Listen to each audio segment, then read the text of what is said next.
Hey y'all, welcome back to my channel. So basically, I'm not really sure if I'm gonna make this into a whole series or not, but for right now, it just was like a good idea to like, it just kind of like ding. I've kind of been wanting to do it because I get a lot of questions about wigs, weaves, and also natural hair. So I just kind of wanted to touch on some things. So anyway, now that we've hit that long intro, I'm not really sure what I'm gonna title this yet, but basically it's going to be like 5 tips about wigs, like 5 things you need to know about wigs and weaves. And I may even do it for like natural hair, which I've did a video like that, but right now it's gonna be 5 things that you just need to know about wigs and weaves. It's some things that first time wig wearers and some people who's been wearing wigs for a long time, it's some things that's very important and that they need to know too. So yeah, I'm just gonna be answering the questions. Sorry, I have indigestion. I just actually got through eating, but I'm going to be answering all the questions, well, a few questions, and if you all could think of other questions that maybe I should incorporate into this and answer, then you can leave them down below. Give this video a thumbs up. That really helps me out. It lets me know what y'all like and what y'all don't like. But yeah, if some questions come to mind while we're speaking on this, just leave it down below. So let's get right into it. I do have it written down on my phone. So yeah, the first question is, why is my frontal or closure shinning?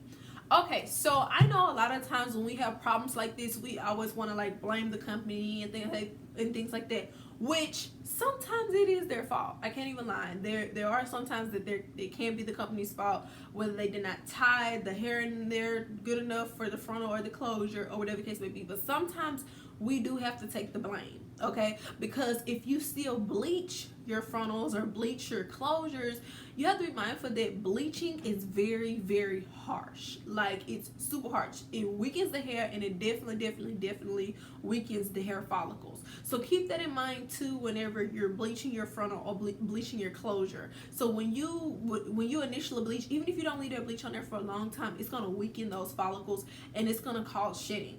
Imagine if you leave the bleach on there longer, or if you use too much of a bleach, like if you use a 30, 40, 50%, oh my goodness, I hope not, but if you use something on up there, imagine using that and then leaving it on there for a while. Yeah, you're gonna experience shedding, you're gonna experience bald spots and things like that. Also the same thing if you put a lot of tension on the hair, you can have the same effects, and that goes for frontals, closures, and full lace wigs, the whole 9. Okay, so tension and bleaching, keep that in mind too. Me personally, I do not bleach anymore. My followers kind of know that. I just feel like it's such a hassle. It's just such another step when I can just put makeup on them. When I first got into the wig game, I was using makeup, and it was just easier for me, and I just loved it. You know, I have to worry about over bleaching and all this other kind of stuff, and bleaching too much to make the knots out, you know. So that's what I use now, and it has worked out great, and I love it. I have that on my parts now. So anyways, the next question is, what kind of wig cap should I use? Alright, so I get this question so much, okay? So let me kind of elaborate on it. I like dome caps. I like dome caps because they fit most heads. And the type of dome cap I get the extra large kind, because the types that I get, they have sizes on them. So let me see. I think I have one down here. This is the type of cap I use, and it is $2.99. I'm sorry, I'm out of breath. It is $2.99 at my beauty supply store. They have a regular one, they have an extra large. Okay, so the regular one doesn't really fit my head that well, so I get, well, after I finish like making my wig, it doesn't fit like I wanted to, so I get the extra large kind. Okay, so the extra large is really good, and I have a lot of hair, so after I finish braiding my hair down and like tucking my braid, I have to get a large wig head, a large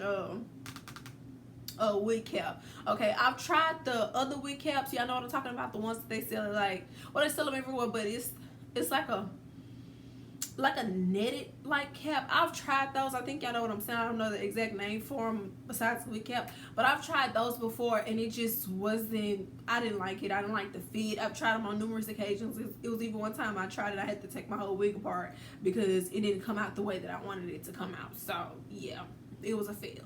But I love dome caps. They're just they're versatile, they're nice. Like I said, they fit almost everybody's head, especially this extra large cap. I rack up.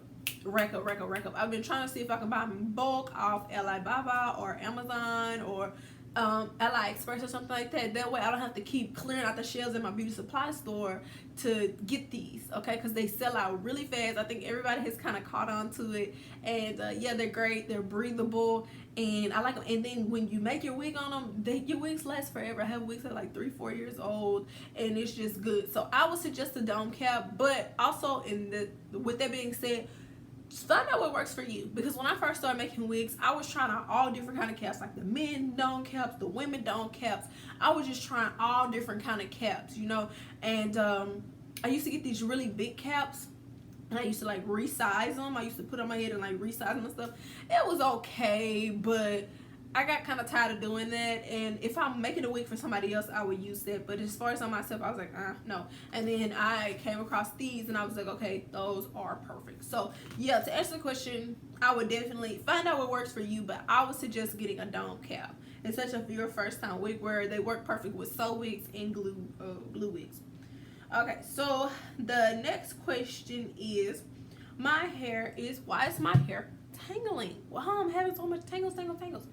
All this hair is trash. It's the hair company. Okay, again, it can be the hair company because of the way they their beards, the way the beards are set up, and the way that they sew that hair on that weft on the track. They could not have sewn it very well, which will cause tangling. Okay, tangling and matting. But with that being said too, it could be you. Okay, now whenever you're making your wig, you have to be careful of the nape.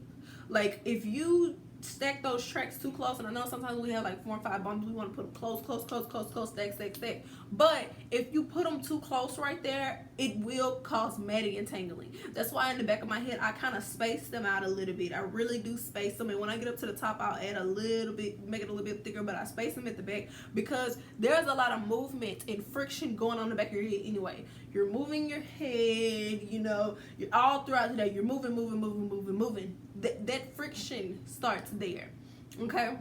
And if you go get a sew in or make a wig, when they place them on top of each other, it will be matting. That's just how it's gonna be if those tracks are too close, okay? And some of y'all probably be like, oh, that's BS. No, it's the facts, okay? Especially when you have curly or wavy hair, that's when you really have to, it doesn't happen too often with straight hair, but with curly and wavy hair, you really have to make sure you do not lay those tracks too close. I mean, you're gonna have tangling and that's just how it's gonna be. So be mindful of that. If you're getting a sew-in or something, they should know, but you know, whatever. Just try to like, can you space those tracks out a little bit in the back? You know, not like a gap, but don't have them like this. Like have a whole 2 bundles like in the back of your head like that. No, space them out a little bit, give it some space, and that way it allows the tracks to move and flow freely, and you will have less tangling. Okay, so let's move on to the next question.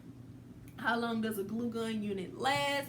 A glue gun unit is equivalent to a quick weave, and I tell everybody that imagine a quick weave. If you never worn a quick weave before, a quick weave can last up to 1 to 2 weeks, a little bit longer if you take really good care of it.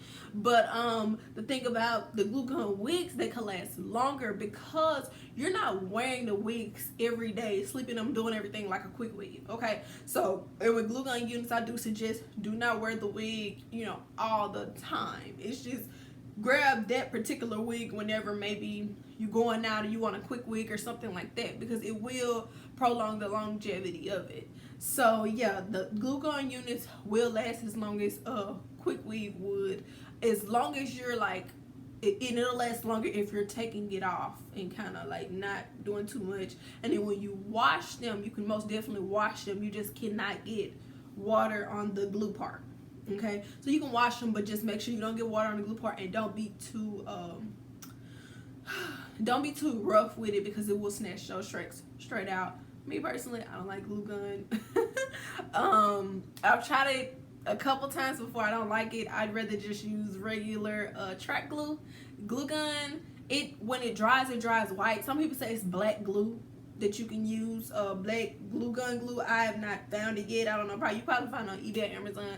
I have not been successful in finding that, but since the glue is white, clear, it dries white. So you're gonna, when the wind blows and everything, they're gonna see that glue, and it looks very, very, very noticeable. I would just rather use track glue. Track glue holds better and lasts longer than me anyway. When I make it, the glue gun units, they just.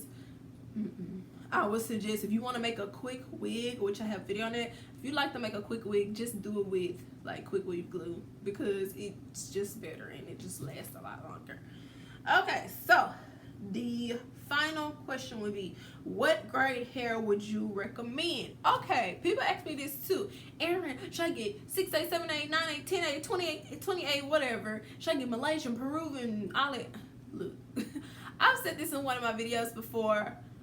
I'm gonna keep it real funky with y'all. I don't really think it's all these different grades. You know, I don't know if people do that like for promotional reasons or what, which I don't know. I could be wrong. There could be like 8A, 9A, 10A, 11A, 20A. You know, I just think every time I look around, the grade is going up and up and up and up. So it just seems real crazy. Like, I don't believe that it's all those kind of A grades. I mean, what, you just meet a person and be like, hey, you have 10A grade hair. Hey, you have 15A grade hair. You know, like, how does that work? And then with the Malaysian, Peruvian, and stuff like that, I can never tell the difference. I can't. Like, if people gave me like a Peruvian bun and a Brazilian bun, I can't tell the difference.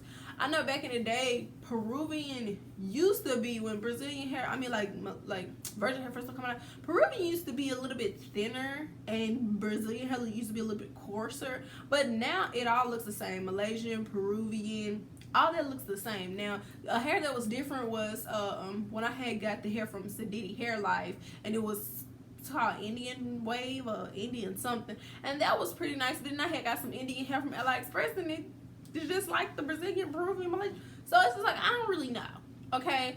Raw hair, I've had a little bit of experience with raw hair, but not much experience.